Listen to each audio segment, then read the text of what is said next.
Hello, everyone. I'm Jim Garrison. I want to welcome you to this session of Humanity Rising as we explore the relationship between Christianity and Judaism, the colonial powers and Israel in the ongoing genocide in Gaza, and now the escalation into regional conflict that is encompassing the entire Middle East.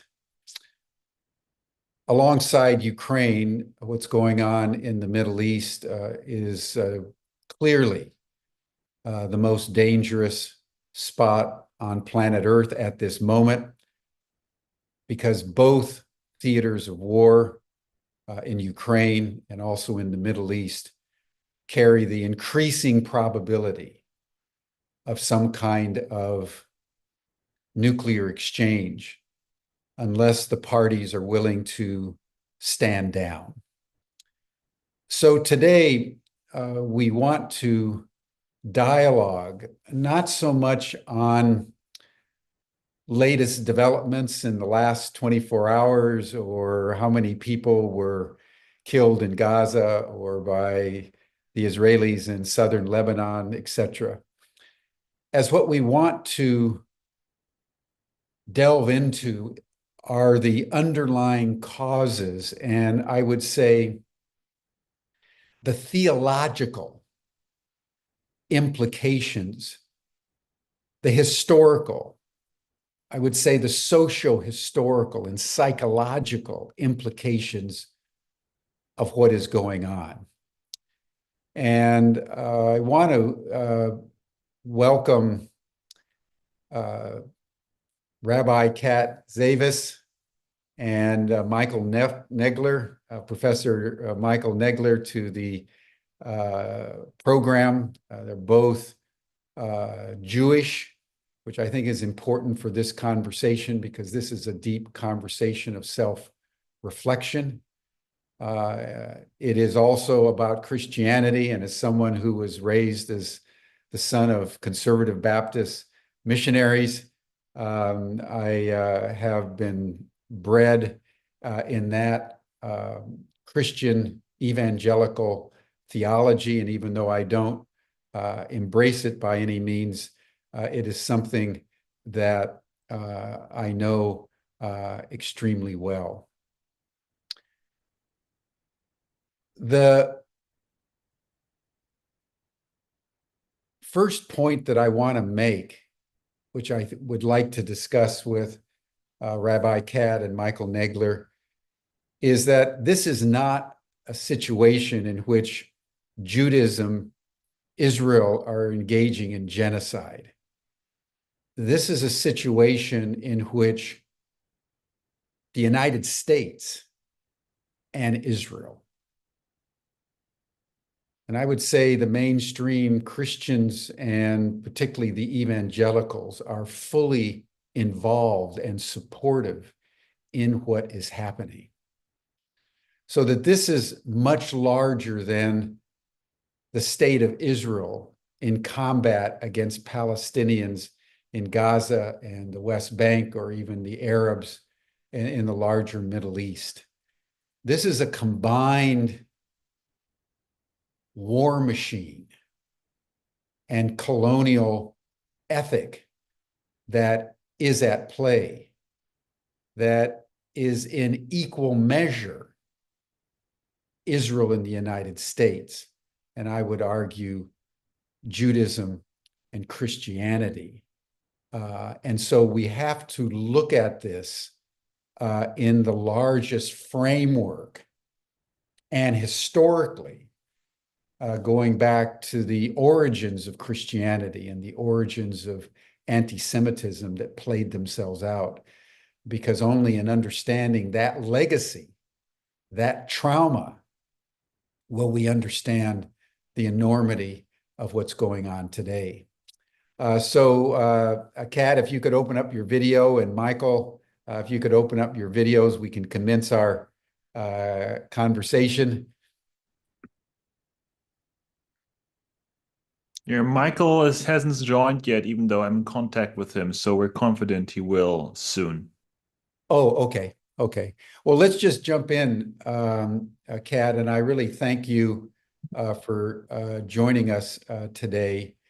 The issue that I wanted to start with is the history that led up to the Holocaust and the inability of the Europeans to settle anti-Semitism in Europe and pushing that problem into the Middle East. This was something that Michael was talking about last week in his remarks on what was going on. And I hope that he'll join us very soon. I hope he's not having technical difficulties because he was very passionate about this. But as someone who studied these matters very, very deeply, how would you understand the buildup of anti-Semitism spilling into the final conflagration of the Holocaust and how that played out in supporting Israel to be established in the Middle East without ever the Christian European nations actually repenting of what they did. Right. And I believe that inability, that refusal to engage in apology and forgiveness and repentance over the Holocaust is what has led inexorably to what we're seeing in Gaza. But you're far more learned on these matters than I am, and I'd love to hear your perspective. Take your time. Yeah, so that is, that's a huge question, as you are well aware.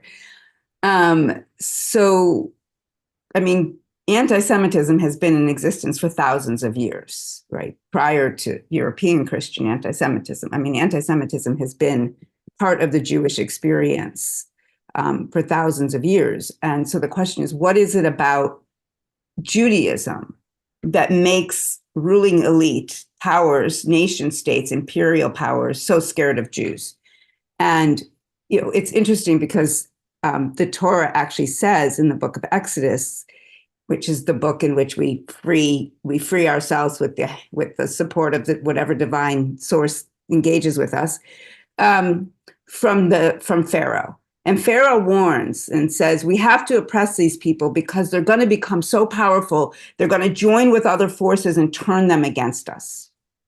So that worldview, that perspective of any people, so you can see it today when people are afraid of uprisings, quote unquote uprisings, strength being built in the United States across race and class lines. They're going to join up and take over us. And of course, the fear is they're going to do to us what we've done to them. And so this worldview in fear that some Jews have some type of magical power, right, that gets written in all sorts of books like The Elders of Zion, and Jews are ruling the world somehow, is a very foundational principle in anti-Semitism that then bleeds into all sorts of anti-Semitic. Good morning, Michael. You are not me, but it's nice to see two of me. Your name bleeds into all sorts of, becomes anti-racism, it becomes anti-other things. And I actually want to stop here for 1 minute and say, I want to change the phrasing from anti-Semitism to anti-Jewish, because Semites are all of us who are coming from that region of the world. So, and many of us actually don't come from that region of the world. We come from Europe, and anti-Jewishness is a European reality, not a Muslim reality in the same way. They had different ways when Jews lived in Muslim societies, we were definitely not equal to Muslims, but there was not anti-Jewishness. We were respected. We were treated okay. We had to pay taxes. We had to do other things, but it was not the same. So, anti-Jewish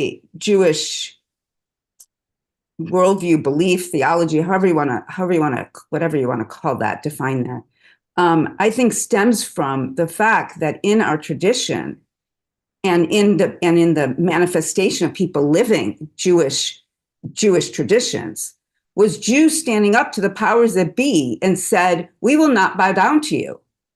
Literally refusing to bow down, refusing to become disempowered. And that is scary to the ruling elite, as we can see today throughout the world. So that, to me, is a real fundamental principle of Jewish hatred and anti-Jewish worldview, is that we refuse to bow down. And then if we could refuse to bow down, then others could refuse to bow down. And the whole stack of cards just collapses, right? The whole thing just falls if we stand up. So you see in the United States, the fear of working class white people and enslaved, and then in later centuries, poor white people and enslaved people, or working class white people and people of color coming together, and the ruling elite doing everything they can in their power to break up that alliance. So that, to me, is a fundamental foundation of anti-Semitism. They blame it on, they see our religion. If you read our Torah, it is in fact a radical anti-imperialist, anti-power over document. When I read all the stories about power being implemented in the Torah, I read it as a warning, not as this is what you should do. It's a warning. Look what happens when you do this. You think you're so great. You get so haughty. You're not so great. And you too will end up being wiped off the land when you start enacting the principles and values and worldview and policies that ruling elite have throughout history. So then we have, of course, World War II. Germany gets crushed. World War I, Germany gets crushed, and they are devastated. The people are struggling. And so what do they need? They need a scapegoat. And there's thousands of years of scapegoating Jews. So it's their fault. It's their fault that you Germans are suffering. So that is how it unfolded. So in my perspective, so then they scapegoated Jews. That was easy to do. People we see it here all the time. We're scapegoating refugees. We're scapegoating Jews. We're scapegoating Muslims. It's unfortunately, it's really easy to do. We have scapegoating, and gaslighting is very powerful. Again, it's the time of day that my dog wants his walk, so he's going to say hello. Okay, get that.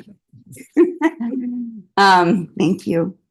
And so then you get this rise of horrific anti-Semitism in Germany, and it's not even, it is a rise of it, but it was there. It was always there in Europe, and they just needed to light a spark. It's kind of like the same thing. They're just lighting a spark under what's happening in Gaza and Lebanon, and they're just throwing the gas on the fire.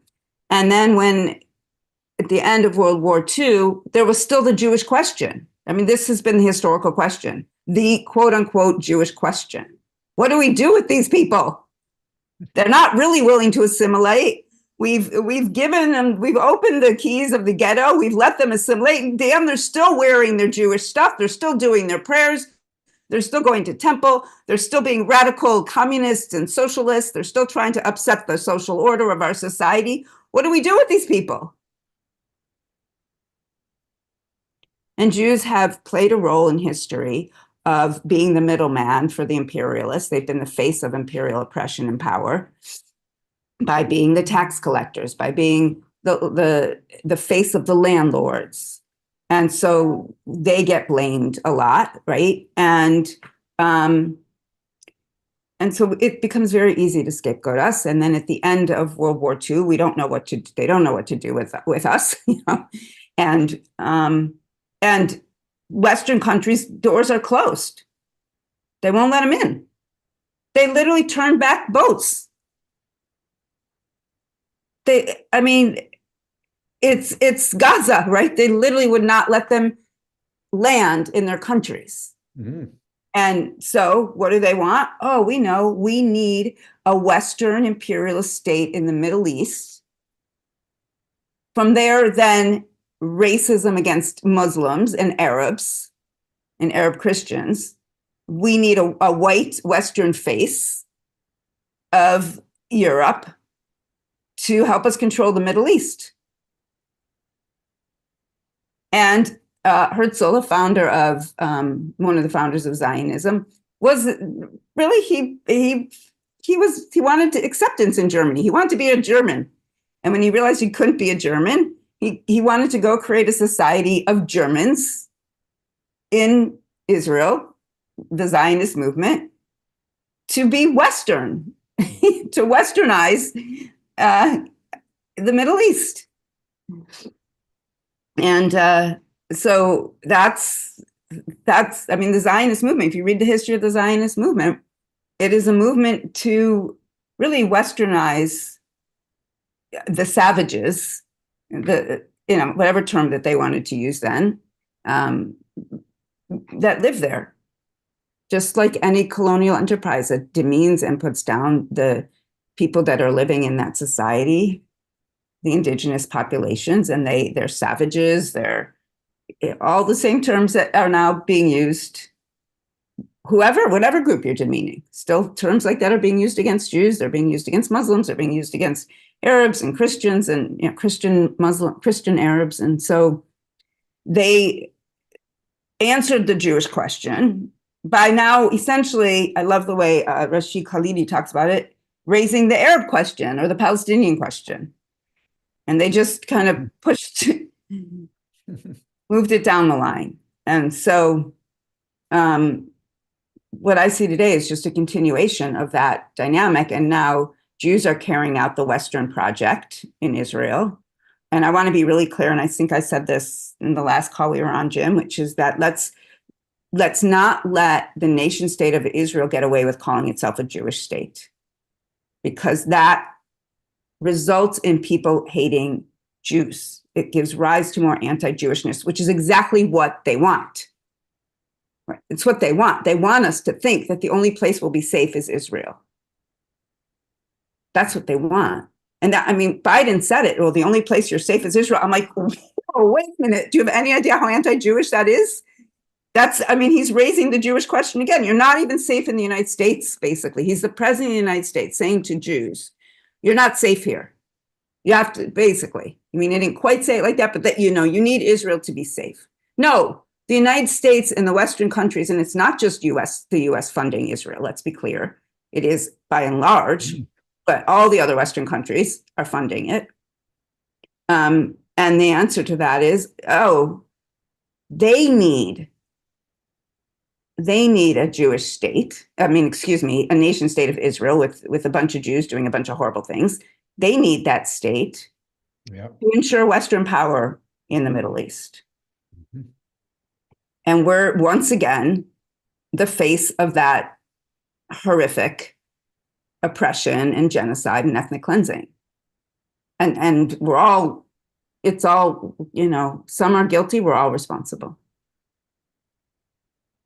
Thank you so much. Michael, you came in a little late, but I started with the point that you made last week about the relationship between Christian anti-Semitism, anti-Jewishness, and the Jewish question, and the inability and the refusal of the Western powers to repent of anti-Jewishness after the Holocaust. And as Rabbi Cat was just saying, pushing it over into the Middle East and using the Jews in Israel as an instrument for the same colonial genocidal policies that the Europeans have employed in much of the rest of the world. So want to take yourself off mute, and I'd love to have your comment. First of all, Jim and Kat, I'm terribly sorry. I seem to have gotten the time wrong. All right. Yeah, because Stephanie isn't here yet this morning. I can't do anything without Stephanie.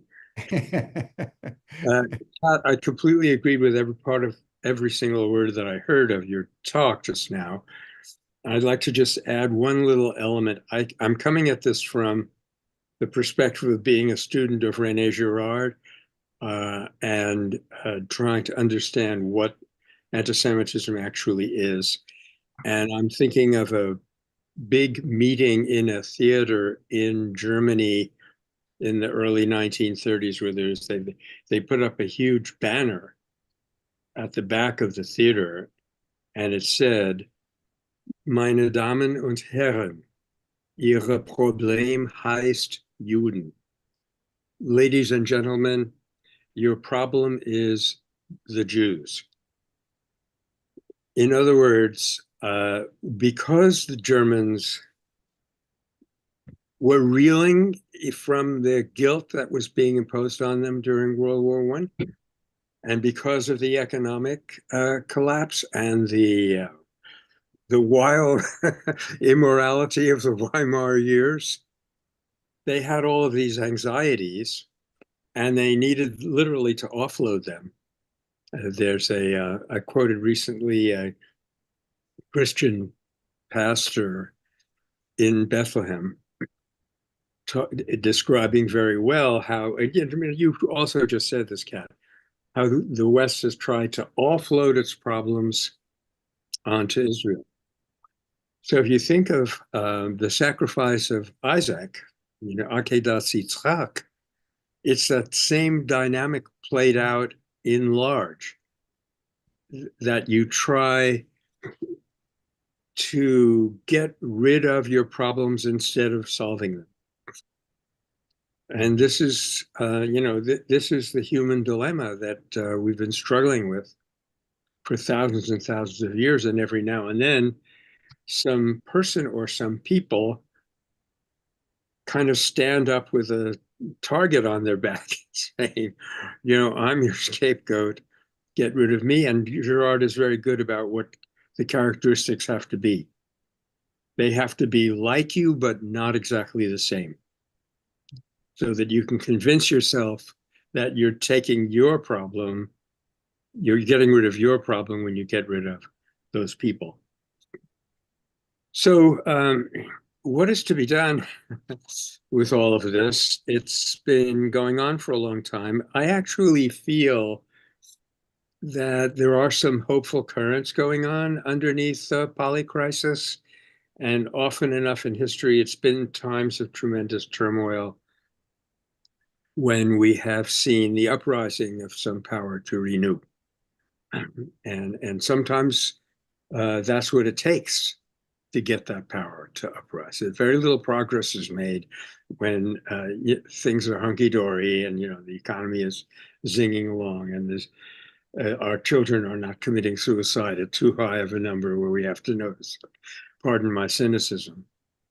So I keep seeing here, there, and everywhere, because I try to collect nonviolence news and bring it out in our two programs, radio programs that we have. And I keep seeing, how am I going to put this now? It's like cells, like imaginal cells in the human body politic. How does that work? Where you have a little community here that's practicing equity and acceptance and simple living, being nonviolent towards one another and the planet. And you'll have another little community there. And so far, they haven't coalesced to become the dominant picture. When that happens, the great paradigm shift, or the great turning, as Joanna Macy calls it, or whatever we're looking for, that can happen very quickly. And well, Michael, let's hold that till later in the program, because I really want to go much more deeply into the complexity of what's producing genocide right now. Okay. Because I think the world is so shocked by what's happening. What we need to first do is figure out why that is. And I just listened earlier today to an interview by Gabor Mate that was just released. And he made the following comments that I'd like both of you to add your perspective on. He said, as a Holocaust survivor, he and his family, that what he found beyond belief was that if, he said, the Nazis had been airing what they were doing to the Jews on TikTok and Instagram and other places, it would look pretty much like what the Israelis are doing to the Palestinians in Gaza and the West Bank today. Mm-hmm. And he said that as a Holocaust survivor, he found that so shocking that it was hard for him to calibrate the enormity of what that meant, that the people that not only was it the same, but that it was the people that had endured that, that are now doing that within a single generation, meaning there's still Holocaust survivors that are still alive. Yeah. So he was really trying to wrestle with how did that happen in the Jewish psyche. And he made the point, he says, what we're witnessing is one of the greatest disasters in all of Jewish history. And so I want to just get your perspective on that. Gabor Mate obviously is one of the premier medical doctors in the whole field of trauma and inherited trauma. So he was speaking from that point of view. But what would be both your perspectives on that? Starting with you, Kat, then Michael, on what Gabor Mate was saying earlier today. So I spoke about this at our Rosh Hashanah services because the question I asked was, how is it that a people that claim to be of the book, we've always prided ourselves on being of the book, meaning like we value studying and reading. That's our highest value. How did we become a people of the empire and all of its machinery? What happened? So I'll try to succinctly kind of share my perspective on what I as I reflected on this based on lots of readings and other things. So in 131 to 135 of the Common Era, a group of Jews led by Bar Kokhba fought to free Jews from Roman imperialism and oppression. And they were tortured and killed. 500 to 600,000 Jews were killed. And interestingly, Rome renamed the province of Judea as Syria Palestina and barred Jews from entering Jerusalem. Okay, so we can see this being played out today, right? Like a group of Palestinians sought to free themselves from Israeli oppression and imperialism. If those who are captured are being tortured and killed, and thousands of Palestinians are being killed. And as in 48 in the Nakba and as today, provinces are being renamed, Palestinian towns and villages are being renamed in Jewish, right? So you can see that, right? Okay. Now, what's interesting is there were, of course, at the same time, Jews who counseled surrender, who said, don't stand up to the Romans. It's going to lead to the wipeout of all Jews. Yeah. The rabbinic tradition are the spiritual heirs of those who ended up participating in or who were selected by the Romans to be their agents. So the rabbinic tradition is one of silence and complacency. Get along to protect yourself. Don't be a radical person standing up to empire and challenging empire. And we can see that now as a thread in Israel, and we can see that as a thread in Jewish establishment. But what's interesting about it is it's standing up and being complicit with imperial power, right? So then even this compliance, which was really became automatic, became part of what happened in Nazi Germany. Jews literally did walk to their deaths. It's horrific. And it's completely understandable. Yeah. But instead of having compassion, as Jews laid themselves down on dead bodies only to be shot in the back after digging their own graves, right? This complacency became a place of shame for Jews. We will never, ever walk like sheep to slaughter again. So what's the alternative?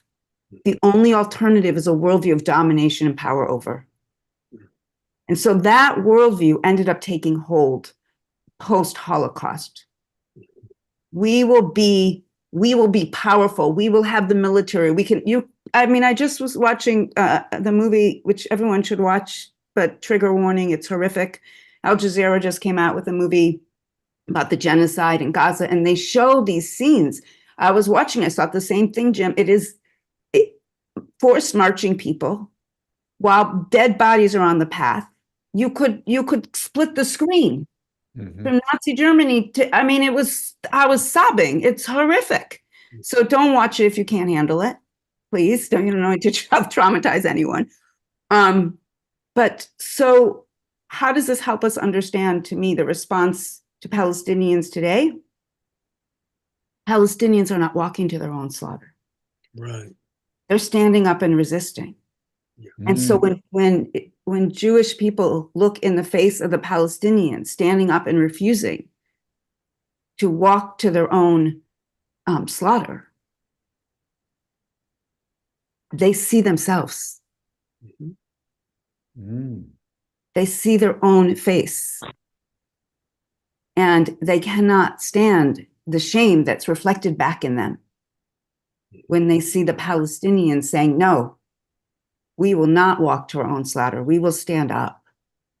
And so they're essentially killing themselves. The Israeli Jew is killing him or herself in the face of the Palestinian. Yeah. They're slaughtering their own, they're slaughtering their own shame, if you will. That's a much shortened version of what I spoke about at Rosh Hashanah. But to me, that's part of what unfolded. Palestinians have been standing up to imperial oppression in Palestine since the Ottoman Empire. It's not anti-Jewish hatred. It's standing up to oppression, the oppression of the imperial powers. They did it against the Ottoman Empire, they did it against the British, and now they're doing it against Israel. And interestingly, of course, the Jews also, the Zionists also stood up against British imperial power. Yeah. They bombed the King David Hotel. There's stories about them hiding in schools and in hospitals, engaging in battles from within those places. And now they're accusing Hamas of human shields by placing themselves in a strip that's tiny, where placing themselves in schools and hospitals with no real evidence. But it's what the Zionists did at the time. So I'll pause there and let Michael jump in. Phew, Cat, you're going to be a hard Thank act you. to follow. You know Thank that. If the sword, then not the book. If the book, then not the sword. Rabbinic sort of. I want to be a little bit anecdotal and personal here. When I first came to California, that very stirring movie with Reb Tevye was showing in San Francisco. What's the name of the movie? It's kind of skipping my mind. Fiddler on the Roof? Fiddler on the Roof, thank you. Oh, yes. Gosh. Yeah. And so I'm watching that movie, and there's a shocking scene in it. I'm sure you probably both saw it, where the building up to this beautiful wedding and all this human joy and happiness is happening. And suddenly the Cossacks sweep in, and there's knocking the tables over and threatening people. And I found myself standing up in the middle of the theater and shaking from head to foot. And I shook my fist and I said, from the depths of my being, I said, never again. But when I calmed down later on, when my wife got me to sit down and I stopped making an ass of myself in the theater, I said, never again to anyone. And that has kind of been charted, that has charted the course of my subsequent life. So when you look at the shocking reversal of roles that's being played out in Israel, and I completely agree with Gabor Mate's analyses. There's an old expression that we float around in conflict science, which is simply hurt people hurt people. If you hurt me, I'll hurt you back. And that is a primordial human reaction or subhuman reaction system. And Prime Minister Benjamin Netanyahu deliberately played on that when he literally said, whoever hurts us, we will hurt them. So what is needed is that to anyone idea that enables you to escape from the tit for tat response, from the reaction, and choose your own way of responding, not reacting. That's what would be needed. I'm talking about it now, kind of as Gabor Mate does on the human psychological level. I'm not sure how that would be built up to societal level and international level. It's interesting that on that point, Michael, Yeah. Gabor Mate in the interview earlier made the following point, which I think is very sobering. And again, I'd like both of your comments. He was asked about the social media that Israeli soldiers, both men and women, are sending and putting on TikTok and Facebook and all kinds, showing that they're dancing when they're blowing things up, or they're destroying stores and pushing people off the roof, and even sodomizing Palestinian soldiers and all of that. And he says this level of sadism means that Israel has passed the point of no return. Mm-hmm. Like the Nazis, mm-hmm. Like even the United States at the end of the Second World War, where they knew they didn't need to drop the atomic bombs on Japan. Yeah. But they did anyway. Mm-hmm. Because they were just caught up in the frenzy of bloodlust. Yeah. And so he says, just like Hitler couldn't stop until the whole world was in a conflagration, and even when, many of his generals and people in the upper echelons of the Nazis knew the war was lost and wanted to get some kind of a negotiation, Hitler refused, and as we know, finally brought the whole house down upon himself, sort of the Samson syndrome. And Gabor Mate was saying that's now what's at play, because you can see Israel doing all it can to foment more war against the Houthis down in Yemen, Hezbollah in Lebanon, and now the big one is Iran. They're going to take on Iran. And all along, they're insinuating the United States because they know they can't do it without the United States.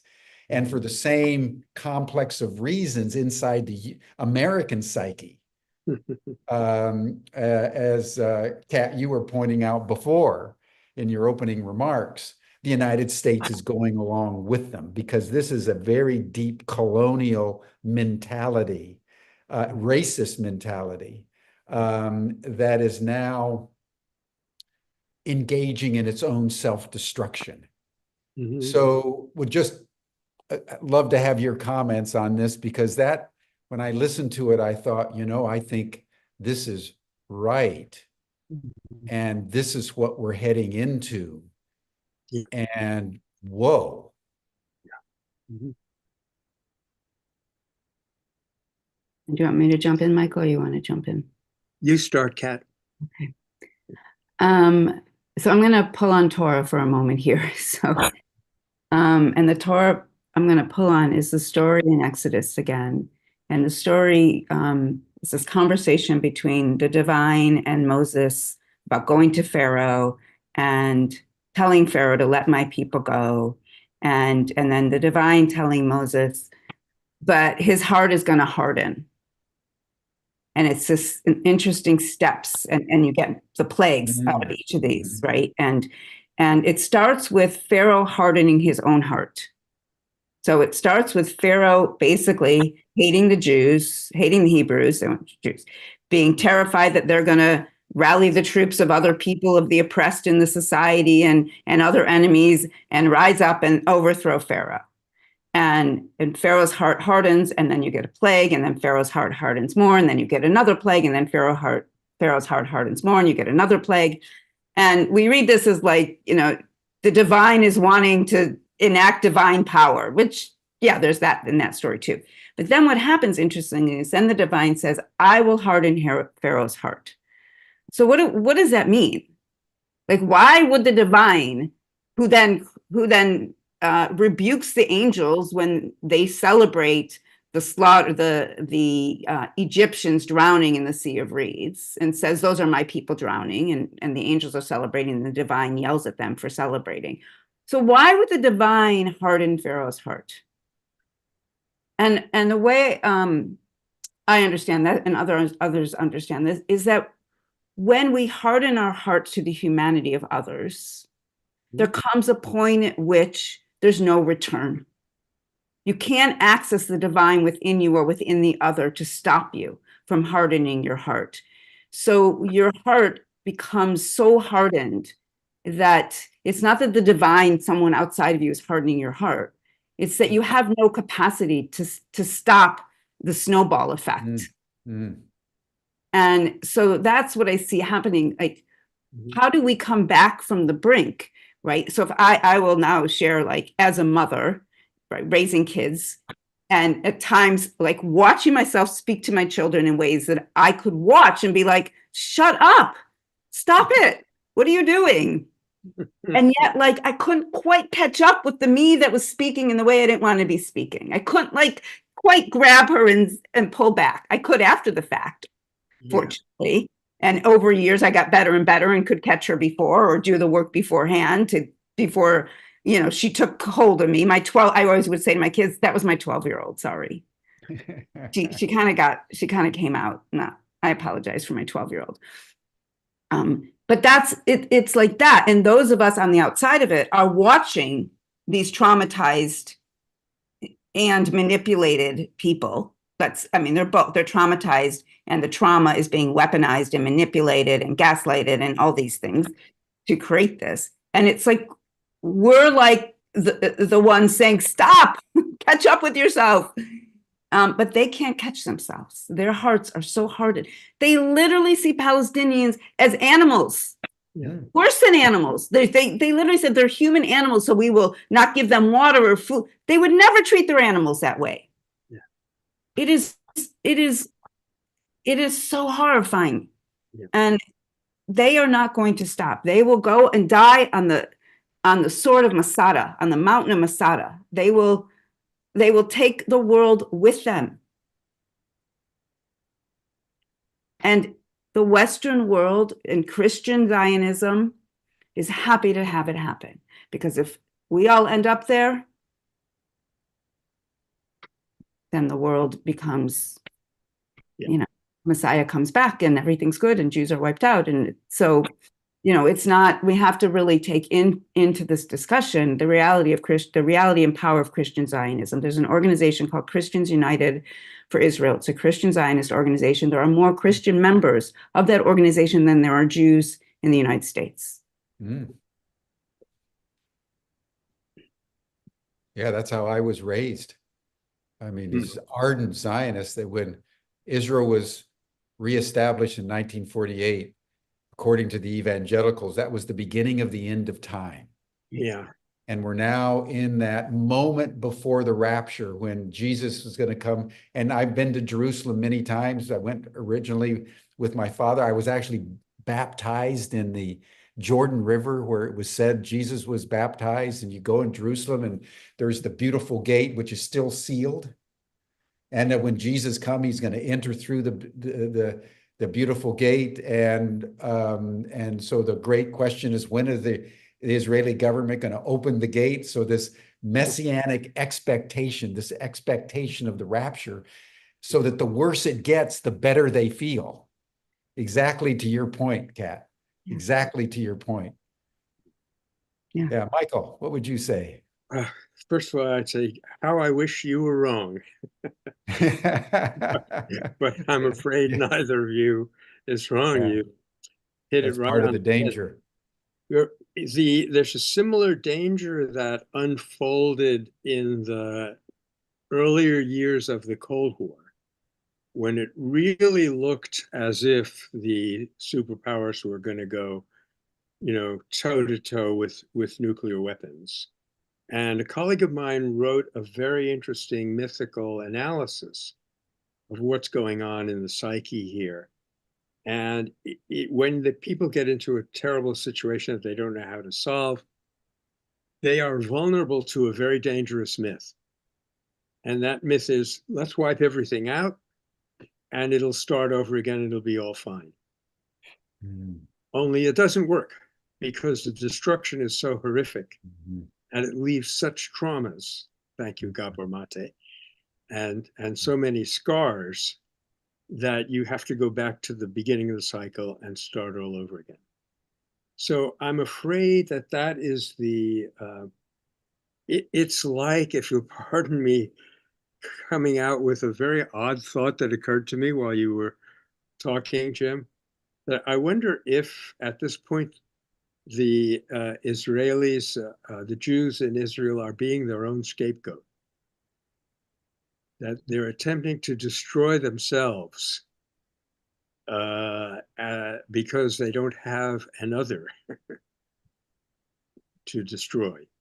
These are not very upbeat, optimistic, pragmatic thoughts, but at least I think it might lead us into some kind of understanding of the psychodynamics that are at work and might show us a way to intervene, to raise up combatants for peace and people who are breaking out of the hurt people paradigm and grab hold of them as a rope, a safety line out of this cataclysmic mythology of Holocaust. Can I jump in? I'm going to jump in here for one more second. Please. And although a large portion of Israeli society is secular, they also are very steeped in the Bible, in the Torah. And so I just want to bring in another story from the Torah that we actually just read on Yom Kippur, which is the story of the scapegoat. And that term comes from out of the Torah. They literally, they have a sacrifice. Aaron and the priest pull two goats together, and on one they slaughter and they kill the lamb, the goat, and slaughter it and do all this like crazy spewing of the blood and this amazing scene in the temple, right? And then they have another goat in which they put on this goat all of the sins of the society. They place their hands on it and all the sins of the society are placed on the goat. And then the scapegoat, is then sent out into the wilderness, presumably to fall off a cliff and die. And then the society is...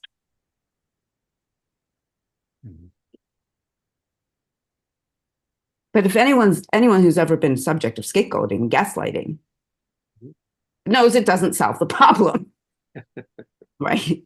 Yeah. So I think that right now we're witnessing an incredible amount of scapegoating on Palestinians and on anybody who dares to stand up and challenge what's happening. Jews who are standing up and challenging this are being scapegoated as not being Jewish, as being anti-Jewish, as being self-hating Jews. I mean, Palestinians are being silenced all over the place and kicked out of universities, and their talks are being canceled. I mean, so anybody who has the courage and audacity to stand up to this are being scapegoated and put out, literally thrown into the wilderness. And yet the problem still exists. And so I also think in our society that we really need to have, and I often use Gabor Mate's term, our hungry ghosts. Like, we really need to understand our traumas and how we can transform. And we can't just do it one-on-one with a therapist. It's not, like, first of all, there's not enough time. But second of all, people have been doing that forever. We've been meditating to be better people. We've been, doing group therapy. We've been doing individual therapy. We really need to have some collective healing modalities and transformative modalities that allow us to really see the traumas that we live with and to transform them. And that's a huge lift. And right now, somebody asked me, what would I have done on October 7th? How dare I criticize Israel? What would I have thought to do? And I said, I would have done the following. I would have immediately called in international peacekeeping forces, and I would have put them on all the borders everywhere, both around Israel, between Gaza and the West Bank, so that everyone was safe. And then I would have called for a mourning period. I would have negotiated to get the hostages out. I would have negotiated to get Palestinian prisoners released. And then I would have called for a 30-day mourning period. Nothing happens during those 30 days. Families regather, they pick up the pieces. I would have called in, human rights people to really understand what really happened on October 7th. How did that possibly happen? Because we know the lies about what actually happened, the fact that they knew it was going to happen. I mean, I immediately was like, of course they knew this was going to happen. And something's happening along the fence with Gaza, and they just let the fence. I mean, I was there at the Right of Return March. They were tear gassing people who were peacefully marching. So, there needs to be a force. And I always call on the force of the universe that's greater than all of us. But, unfortunately, they don't wave their magic wand. I wish they would right now, please. I'd gladly give it over to the force of the universe that's greater than all of us, that loves and seeks justice. But the thing that needs to happen is for all of us who are horrified by what is happening is to continue to build our movement so that we gain the power that we need to gain to pressure our governments around the world to step in and stop this nonsense. I mean, this horror. I don't know what to do. I feel like I'm here talking, I'm writing, it's like we are right now. It is so, it's devastating. It throws me onto the ground again and again and again. It's just, right, Dodi? Yes. Let me raise.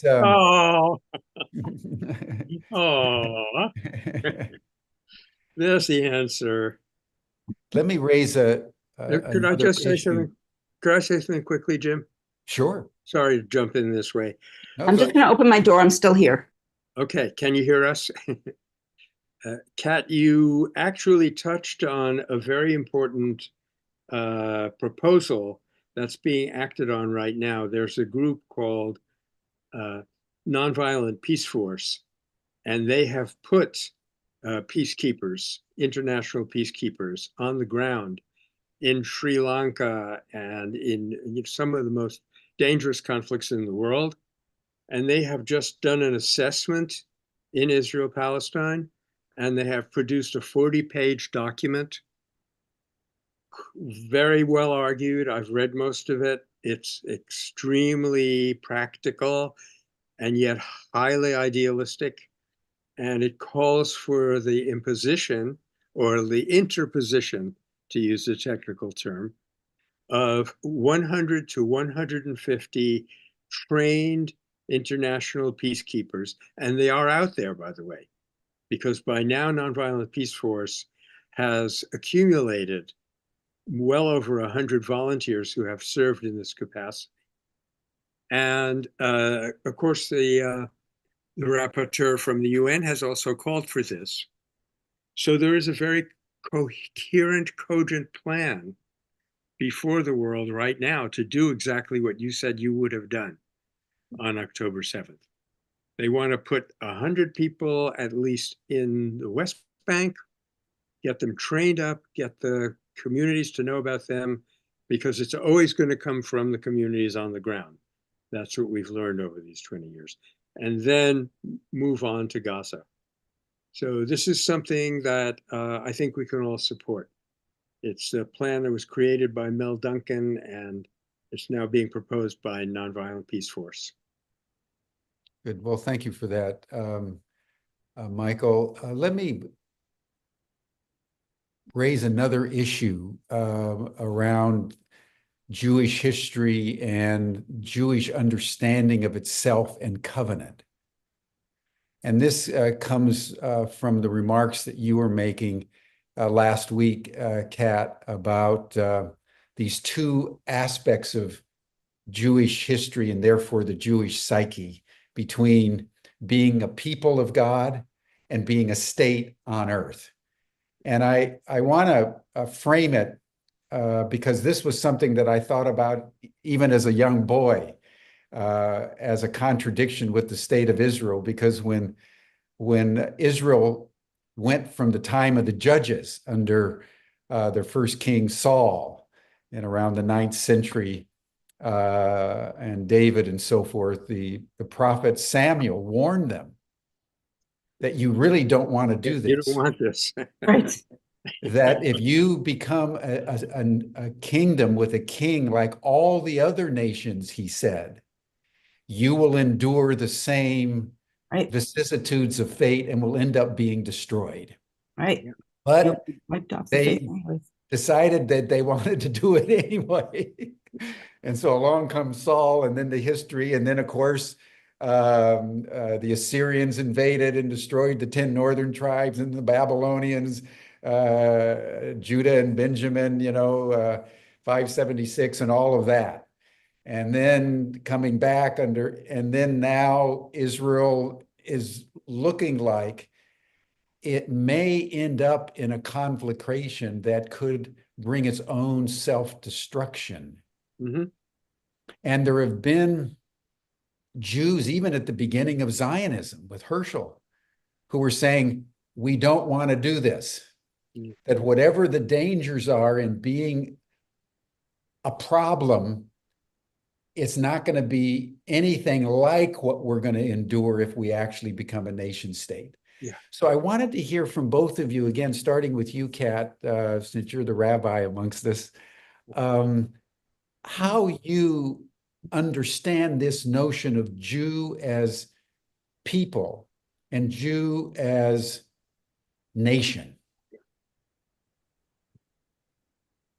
I mean, I think you just explained it really well. It's this tension. And even as one of the things that we were told when we became a nation was to make sure you have a prophet as part of your entourage, if you will, and also a priest, and that you're supposed to read the Torah every single day, literally, so you don't forget the precepts of the Torah. And the precepts, right, the most repeated commandment in the Torah is to love the other, love the stranger, love the neighbor. Those terms are not geographical concepts. Like the neighbor isn't literally the one living next to you. It's a moral concept. Love the one who's different from you. Take care of them. Build a just society. I mean, that to me is what's so beautiful about our Torah. It's not about it is also about what we do as individuals, but much more importantly, it's about what do the Jewish people do as a people? What is the type of community you create as a people? And as a people, we're supposed to create a society that's loving, that takes care of the needy. It even says there shall be no needy amongst you. And then they quickly know, well, that's not going to happen. So if there is a needy among you, make sure you feed them and take care of them and clothe them and pay them well. And yeah, there's all this other crap about slavery and all this horrible stuff. But the message of the Torah and of our people is the problem is when you become a state and you have power, you enact power in ways like everyone else does with power. Mhm. And the fallacy was we wouldn't. We're the most moral army. We would never do these horrible things. We're not the ones doing human shields, even though the videos from the soldiers themselves show them strapping Palestinians to cars, making them walk with their hands tied in underwear into buildings to make sure they're not I mean, if you watch this, it is just horrific. And yes, the Torah warns us, we will become like every other nation state. And when you do, you'll be wiped off the face of the earth. And this is, to me, the tension in the Jewish world right now. Will we choose to be a blessing or will we choose to be a curse? Not as a nation state, but as a people. What will we choose? Are we going to choose to embrace power and Jewish supremacy and the false belief that our trauma is worse than anyone else's and that we're the only people who've ever experienced a Holocaust and a genocide? Or are we going to embrace love? Are we going to be willing to look at the truth of the history that we've all been lied about? And if we are willing to look at that truth, are we willing to hold each other with compassion and love on that journey? It's not easy to be told that the story you've been told your entire life is a lie. That is a very hard journey. I did it. And I did it knowing that I would still be loved, that I would still have community. I had inner resources and external resources. We need to be able to embrace people who are trying to walk that path with love and compassion. We don't need to beat them over the heads, but we do need to challenge them, but with empathy and care, so that we can re-examine the history and the lies that we've been told about 1948 and before, about the Zionist movement, about what Zionism is. And we can hold on to a Zionist theology, if you will, that there should be a place in the world, that the world as a whole should be a place where everyone's safe and whole and loved and welcomed. But the Zionist political project needs to fall. Yeah. Mm. And that distinction, I think, could reach people who are really struggling because they're very attached, because over the course of history, the Zionist political project that equated Zionism with Judaism has won. And we need to disentangle that political project, otherwise Judaism fails. And I love Judaism. And I said at our Yom Kippur services, like, this is Judaism, what we're doing here. We had an altar in our room where we were praying, an altar to Gaza with stones with red paint on them. We had places where people could post blessings and sins that they want to cast off. We had poems of Palestinians, and I invited people during services at any time to pick up a poem of a Palestinian poet, come up to the microphone, take the microphone from me, and read the poem. Like Isaiah, disrupt the service. Right now, a Palestinian voice needs to be heard. Go get a poem, come up, and read it. This is Judaism. This is, Good for you. I mean, look at what we do in Yom Kippur. We literally read what are called al-hate. We read our sins. We cast off, we name the sins, not just my personal sins, not the times that I raised my voice or insulted somebody or yelled at my dog for barking or whatever. Like, no, the al-hate we wrote for our community was like, we invaded homes, we dressed in their clothes, we slaughtered 42,000 people, we raped people, we tortured people. We literally said these are the things we did as a community, even as we stood in opposition to them for decades. We still took them on. It's an incredible tradition. And those of us who love the tradition would be doing a great service by clearly distinguishing between the religion and tradition of Judaism and the political project of Zionism. And if we don't do that, I fear the religion dies with it. Woof. I think you're absolutely right. This is a stain on Judaism as much as on Israel, unless Judaism Dissociates. As long as we as long as we allow Israel to define itself as a Jewish state. So anyone who's hearing this, please, anytime someone says the Jewish state, please disrupt that. Israel is a nation state. It's a Western imperial colonial project in the Middle East to further Western colonial interests. It is not a Jewish state. It happens to have a lot of Jews in it. Interestingly, the guy behind me on the wall, Gandhi, was Gandhi. asked, yeah, about the formation of Israel. And he said it was a bad idea. And it was exactly the same logic by which he had opposed the partition of India into religious unities. Mm. And what he said instead, and I now think this was maybe one of the most prophetic things that he ever said. And coming from me, that's a lot. That's a big statement. He said Jews should be at home. I'm paraphrasing a little bit. Jews should be at home wherever they live. That if That's Judaism, their uniqueness. yeah, exactly. That's their uniqueness. Yeah. That if, if we suppose we have something to offer to the world, and I think as a people we do, I think every person, every group has something specific to offer to human destiny. Otherwise, they wouldn't exist as a group. But we can't offer it if we collect into a terrified little bundle in some obscure corner of the world and say, this is where we belong. Mm-hmm. However uncomfortable it may be, and fortunately in my case, it's never been terribly uncomfortable. I'm speaking from a position of never having been exposed to any kind of serious anti-Semitism, though my family was, a large part of my family was destroyed. So however comfortable or uncomfortable it may be, if we have something to offer to the world, it's to be offered in diaspora, not by collecting ourselves into an entity, which a Jewish friend of mine, an Israeli friend of mine recently said, I think this is the death spiral for Israel.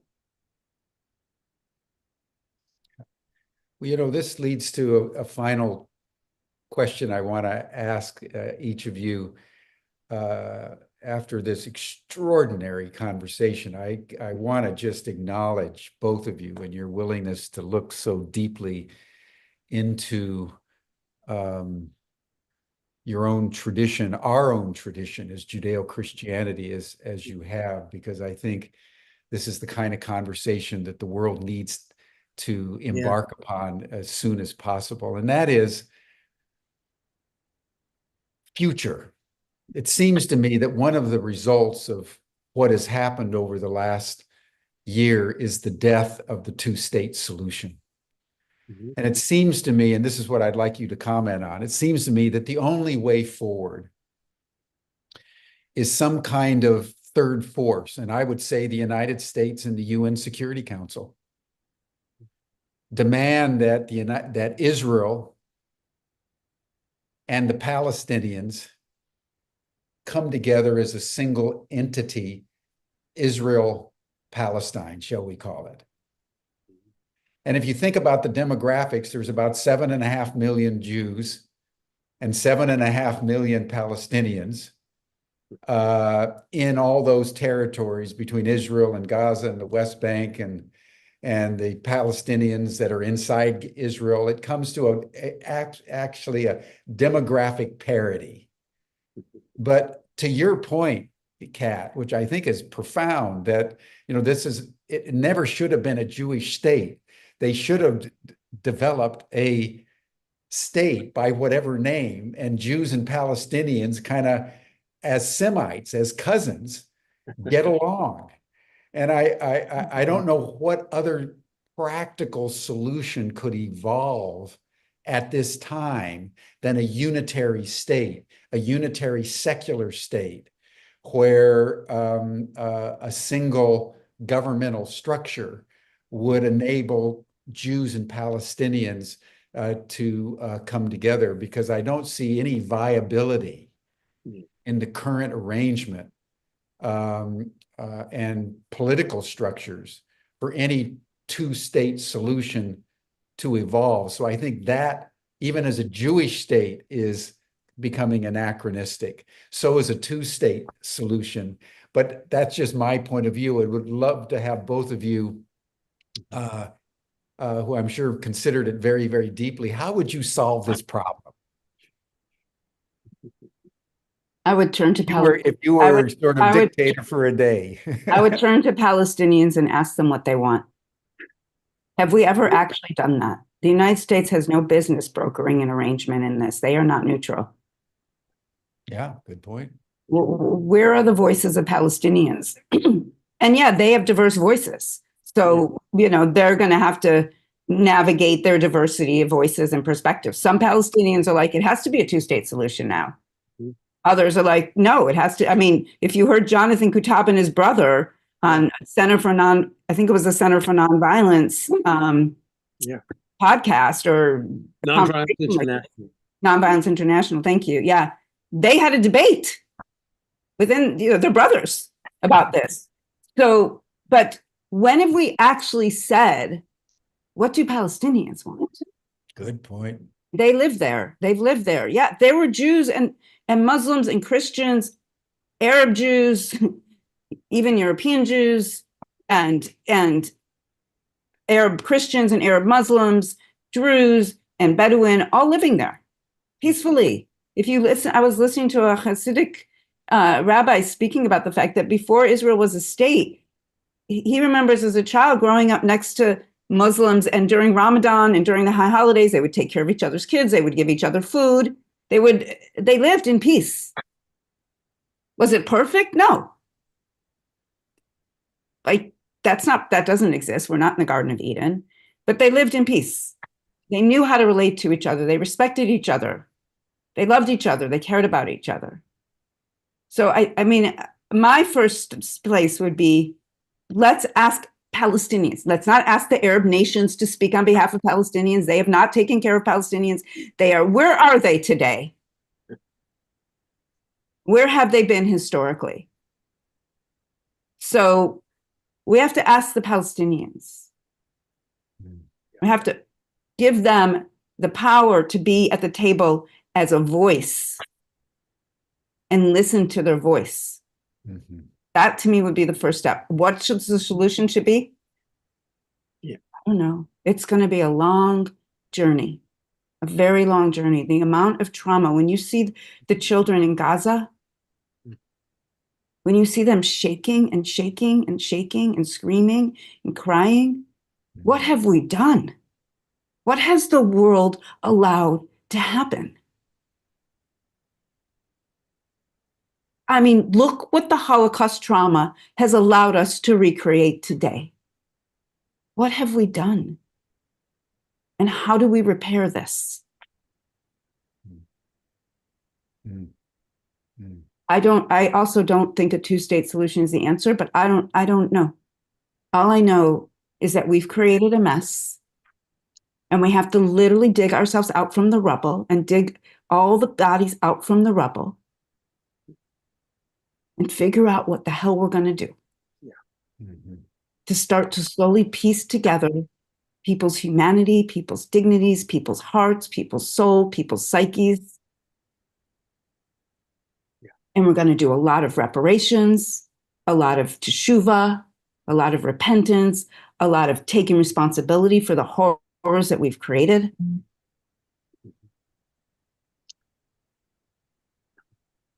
And maybe then we'll know what to do. Maybe I will share with you an idea that Jonathan Kutab has already shot down, so it's probably not going to go anywhere. But some modification of it might work, and that was a strange idea I had of a three-state solution. You have a single political entity with a single government, to be sure, but an area where Jews who want to live with other Jews can live, an area where Palestinians who want to live with other Palestinians can live, and an area where people who want to live together can live. And the hope would be that the success of that intercommunal entity would be emulated by the other two and would eventually be the modus operandi and the modus vivendi of that whole area. Two things that have to happen are the United States patronage has to be withdrawn. There's nothing worse you can do to people than to remove them from their own responsibility. It prevents them, they will never grow if they're not responsible anymore. If they're not responsible anymore, they're not fully human. If they can do all of these things that you were just talking about, Kat, and the US can go into the Security Council and, you know, prevent any kind of recognition, then Israel, they will never be able to grow. And we all know that as a parent.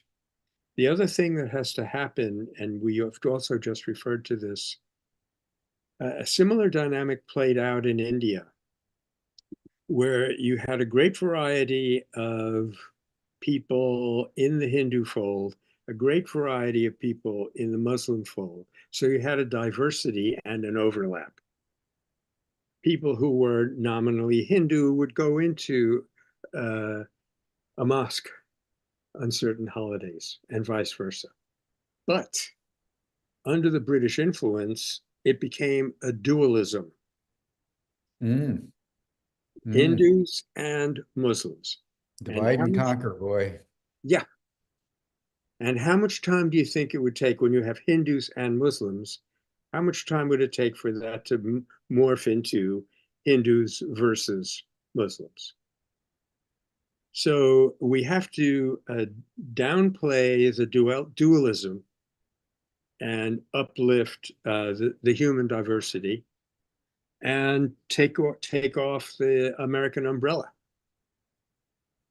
And then see, then I'll be completely in your camp, Kat. Let's the Palestinians decide what they want, the Jews decide what they want, etc. I happen to agree with Jonathan on this one, Michael. I love you, and I don't think that will work, and nor do I actually like it as a solution. And I think that I'm going to repeat that right now, Palestinian voices need to be front and center. I mean, after World War II, Jewish voices were not front and center.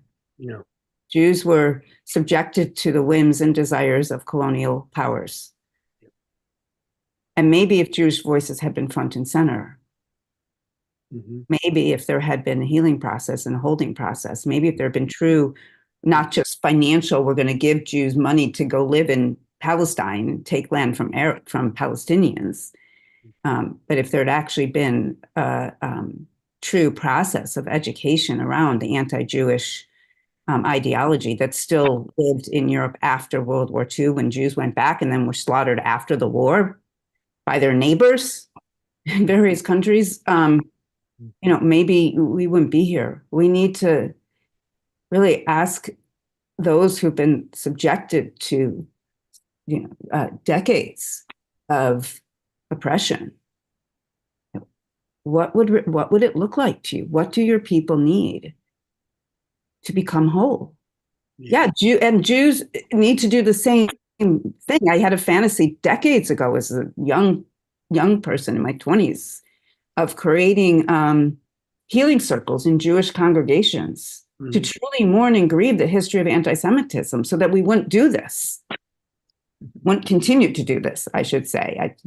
We wouldn't continue to enact a Nakba and a slaughter on people and ethnic cleansing of people. So to me, that's where we have to start. We have to both, Jews need to do their own healing, and then we need to give space and financial support and all types of support for Palestinians to have their healing process.